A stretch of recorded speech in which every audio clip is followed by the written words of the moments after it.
Welcome to New Hope Lutheran Church and Pastor Charlie's Toolbox. Now, you might notice I've been doing some decorating. I'm trying to give this garage some class. You know, putting up an artistic piece on the wall. Now, I want to show you something about this picture. The way we are looking at it, this picture has height and it has width. So it has two dimensions, this way and this way. When I think about that, even though we're talking a classic painting here,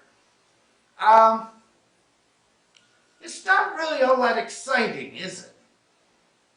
But, well, I wonder, just hold on a second.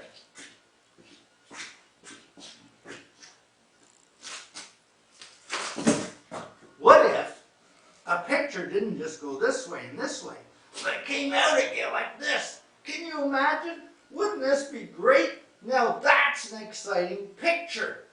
It'd be so cool. It's so much better than a two-dimensional picture, isn't it? Because it comes out at you. And it really makes it superb. But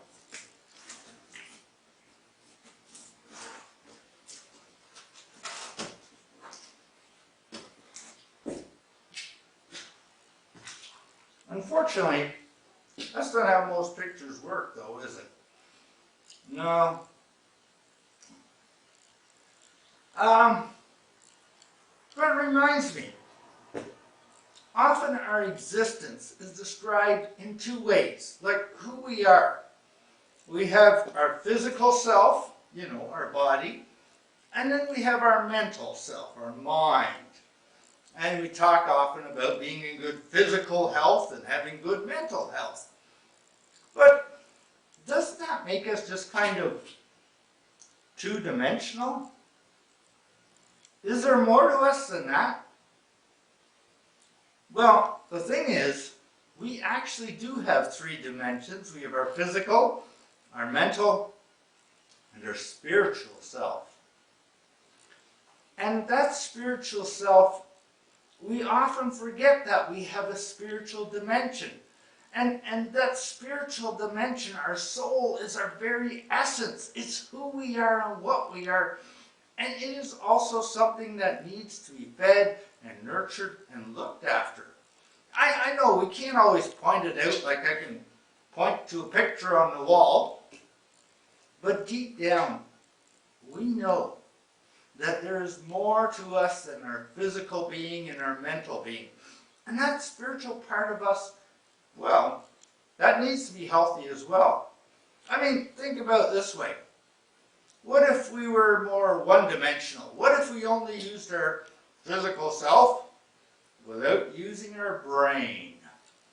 We might be walking around and just walk into things and get hurt. Or what if we just use our brain but not our bodies? We might learn all kinds of things, but our bodies would wither away if we didn't feed them somehow. That's the same with our soul. It needs feeding as well. Maybe we don't think much about our soul because we don't really understand what it does or how it's the one part of us that continues on after death.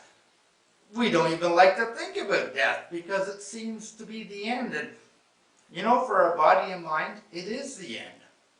But the soul, that third dimension, that continues onward.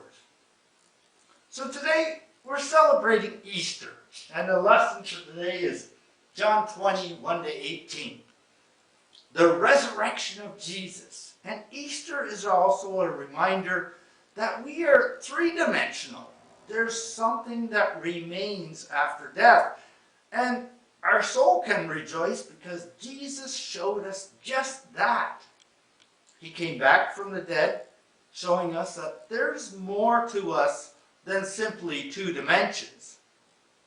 So this Easter, and in the days to come, I encourage you to feed your soul to nurture it, to take care of it, because there's so much more to us than what can be seen. Rejoice in your third dimension.